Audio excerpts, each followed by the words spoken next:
আসসালামু আলাইকুম বন্ধুরা, আমি আজকে দেখাবো কিভাবে না দেখে সম্পূর্ণ রুবিক্স কিউব সলভ করা যায়। কিভাবে রুবিক্স কিউব সলভ করতে হয় সেটি আমি আপনাদেরকে দেখিয়ে দিচ্ছি। তবে আমার একটি পরামর্শ হচ্ছে, যদি আপনি রুবিক্স কিউবে নতুন হয়ে থাকেন তাহলে অবশ্যই আপনি মেথডটি শিখতে আপনার জন্য একটু সমস্যা হতে পারে। তাই আমার পরামর্শ হচ্ছে 3x3 রুবিক্স কিউবের যে কোনো একটি ভিডিও, অর্থাৎ বিগিনারদের জন্য যে ভিডিওগুলো আছে, যে সে একটি ভিডিও আপনি শিখে তারপরে সবটি আপনি শিখতে পারেন। আমার এই ভিডিওটির ডেসক্রিপশন বক্সে 3x3 রুবিক্স কিউবের বিগিনারদের জন্য যে ভিডিওটি আছে আমি একটি লিঙ্ক দিয়ে রাখবো, অবশ্যই আপনি সেখান থেকে ইচ্ছা করলে দেখে আসতে পারেন। তো চলুন কিভাবে অর্থাৎ না দেখে আপনি সম্পূর্ণ রুবিক্স কিউবটি সলভ করতে পারেন। তো আমি এই আমরা যখন এই মেথডটি প্রথমে শিখতে যাব তখন আমরা কয়েকটি ধাপে আমাদেরকে এগুলো শিখতে হবে। যেমন আমি আপনাদেরকে প্রথমে শেখাবো কিভাবে এই যে মিডিল যে পিস আছে, মিডিলের পিসগুলো প্রথমে সলভ করব। মিডিল পিস সলভ হয়ে গেলে তারপরে কর্নার পিসগুলো সলভ করব। কর্নার পিস সলভ হয়ে গেলে যদি কোনো প্যারিটি থাকে তখন আমি প্যারিটি সলভ করব।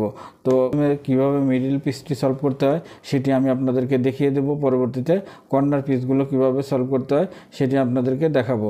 তার আগে কিছু বেসিক আইডিয়া আমি আপনাদেরকে দিয়ে রাখি। একটি স্টেপে আমি এই মিডিলগুলো সলভ করব। বেসিক জিনিস হচ্ছে, যেমন আপনি প্রথমে এই রুবিক্স কিউবটি কীভাবে ধরবেন। এই রুবিক্স কিউবটি ধরাটা আপনি যে কোনো একটি উপরে একটি কালার রাখবেন, নিচে একটি কালার রাখবেন। তো আমরা সবসময় নিচে সাদা রাখি এবং উপরে হলুদ রাখি, এবং আমি লালটাকে আমি সামনে রাখি, এবং লাল যদি আমি সামনে রাখি উপরে হলুদ, নিচে থাকে আমার সাদা, ডান পাশে থাকবে সবুজ, বাম পাশে নীল, পিছনে কমলা। অর্থাৎ এটি আমি ফিক্সড করে রাখতে হবে, এটি আপনি কখনোই চেঞ্জ করতে পারবেন না। এটা আমার একটি পুরাতন একটি রুবিক্স কিউব। দেখেন, এই রুবিক্স কিউবে আমি কয়েকটি জিনিস ভালো করে খেয়াল করবেন, আপনারাও এটা এইভাবে করবেন, তাহলে লিখতে আপনার জন্য খুবই সহজ হবে। যেমন আমি প্রথমে লাল যদি আমি সামনে রাখি, তাহলে সবুজ থাকবে ডানে, নীল থাকবে বামে, কমলা থাকবে পিছে, এবং এখানে সাদাটি থাকবে নিচের দিকে। দেখেন, এভাবে যদি থাকে, তা আমার প্রথম টার্গেট হচ্ছে আমি প্রথমে মিডিল পিসগুলো সলভ করব, অর্থাৎ 12টি যে মিডিল পিস আছে এই 12টি মিডিল পিস সলভ করব।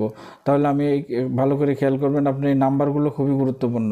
এখানে দেখেন আমার এ নাম্বার দিয়েছে, এখানে এটি বি, এটি সি, এটি ডি, অর্থাৎ ক্লক ওয়াইজ, অর্থাৎ ঘড়ির কাঁটা যেভাবে ঘোরে আপনার নাম্বারগুলো ওইভাবেই দিতে হবে। এ বি সি ডি, যেমন ঘড়ির কাঁটা এইভাবে ঘোরে, আমি এই জন্য এইভাবে নাম্বারিং করেছি। যখন আপনি উপরের ABCD হয়ে যাবে তখন আপনি আপনার ফন্টে চলে আসবেন। ফন্টে দিবেন EFGH, ফন্টের পরে তারপর রাইটে চলে যাবেন, ডানে IJKL, তারপর আবার ডানে MNOP, আবার ডানে QRST, তারপর ডানে দেখেন আবার সেই ফন্টে চলে আসছি। ফন্টে যখন চলে আসবেন তখন আপনি আবার নিচের দিকে চলে যাবেন, UVWX। তাহলে আমার A থেকে X পর্যন্ত মিডিলের আমি নাম্বারিং করেছি। যখন আমার নাম্বারগুলো শেষ হয়ে যাবে, দেখেন আমি এটা নাম্বার করেছি। এই নাম্বারগুলো আপনার খুবই গুরুত্বপূর্ণ, আমি শেষের দিকে আপনি বুঝবেন এর গুরুত্বটা কত বেশি। তো যখন আপনার নাম্বারিং হয়ে যাবে, যখন হয়ে যাবে তখন এখানে যখন আমার এইভাবে নাম্বার হয়ে যাওয়ার পরে আমি একটা সেট আপ মুভস দিব। সেট আপ মুভস দেওয়ার পরে তারপরে আমি মিডিলের সূত্র অ্যাপ্লাই করব। মিডিলের একটি সূত্র, এখানে মিডিলের একটি সূত্র এবং কর্নারেরও একটি সূত্র। মিডিলের একটি সূত্র দিলে আমার এই মিডলগুলো সলভ হয়ে যাবে। সলভ হওয়ার পরে তারপর আমার আবার সেট আপ মুভস রিভার্স দিতে হবে, সেটা আমি আপনাদেরকে পরে দেখিয়ে দেব। তো চলুন কিভাবে এই যে মিডিলের যে সূত্র আছে, এই মিডিলের সূত্রটা আমি আগে দিই, তারপরে দেখাচ্ছি এখানে কি পরিবর্তন আসে। মিডিলের সূত্রকে এভাবে ধরবেন আপনি, এটা রাইট, এই লালটাকে সামনে ধরবেন, হলুদটা উপরে, সাদা নিচে, এখানে সবুজ ডানে, নীল বামে এবং পিছনে কমলা। এটি বারবার ভালো করে লক্ষ্য করবেন আপনার যেন এটা কোনো পাশটা পরিবর্তন না হয়। তাহলে আমি সূত্র দিব, সূত্রটা কি right up, right inverse, up inverse, right inverse, font, right up inverse, right inverse, up inverse, right up, right inverse, font inverse. দেখেন আমি যে সূত্রটা দিয়েছি, সূত্র দেওয়াতে আমার যে ফার্স্ট এবং সেকেন্ড লেয়ারের কিন্তু কোনো পরিবর্তন হয়নি। দেখেন কোনো চেঞ্জ হয়নি, ফার্স্ট লেয়ার এবং সেকেন্ড লেয়ার ঠিক আছে। ফার্স্ট লেয়ার সেকেন্ড লেয়ারের কোনো পরিবর্তন হয়নি।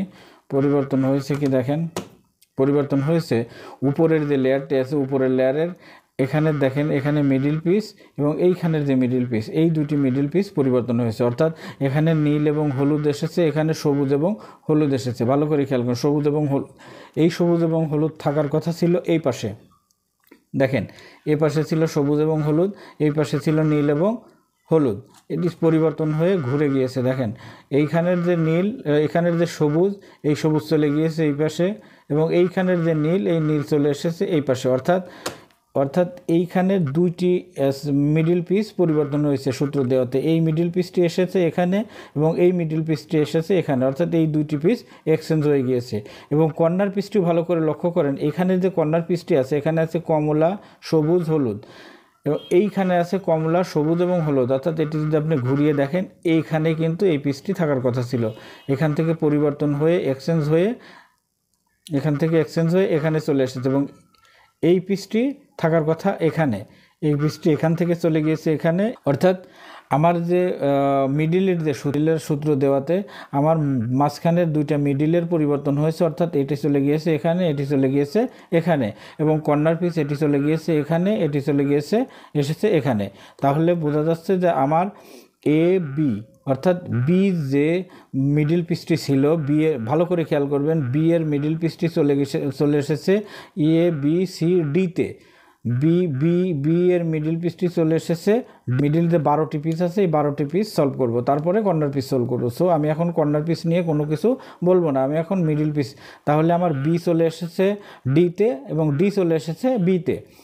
তো যদি এরকম পরিস্থিতি হয় আমার তো এখন, এবং আরেকটি কথা আমি বলে রাখি, সেটা হচ্ছে যে মিডিলের যে অ্যালগরিদম, অর্থাৎ মিডিলের যে সূত্র, এই মিডিলের সূত্র মাত্র একটি সূত্র দিয়ে আমাকে সলভ করতে হবে। তো আরেকটি জিনিস খেয়াল করুন, আমি সূত্র দেওয়াতে যেহেতু পরিবর্তন হয়ে গিয়েছিল, এখন আমি মিডিলের আবার সূত্রটি অ্যাপ্লাই করি, তারপরে কি হয় দেখেন। আবার সূত্র দিই, right up, right inverse, up inverse, right inverse, font, right up inverse, right inverse, up inverse, right up, right inverse, font inverse. দেখেন আমার সম্পূর্ণ রুবিক্স কিউবকে আবার কিন্তু সলভ হয়ে গেছে। তা আপনি যখন মিডিলের সূত্র দিবেন, মিডিলের সূত্র দিলে আপনার এইখানের যে পিসটি থাকবে, অর্থাৎ এইখানের যে ডি এর যে মিডিল পিসটি থাকবে, এটা কিন্তু বিতে চলে আসবে এবং বি এর মিডিল পিসটি চলে যাবে ডিতে। তাহলে একটি জিনিস খেয়াল করুন, আপনার যদি এই মিডিল পিসটি সলভ করতে হয়, এই মিডিল পিসটি কিন্তু এখান থেকে কিন্তু সরাসরি সলভ করা যাবে না। অর্থাৎ আপনি যখন এই মিডিল পিসটি সলভ করতে যাবেন, মিডিলের সূত্র অ্যাপ্লাই করবেন, তাহলে কী হবে, আপনি যখন মিডিল পিসটি সলভ করবেন, মিডিলের সূত্র যখন অ্যাপ্লাই করবেন, তখন এখানকার যে মিডিল পিসটি থাকবে, এই পিসটি চলে যাবে ডিতে, অর্থাৎ বি এর মিডিল পিসটি চলে যাবে ডিতে এবং ডি এর মিডিল পিসটি চলে আসবে বিতে।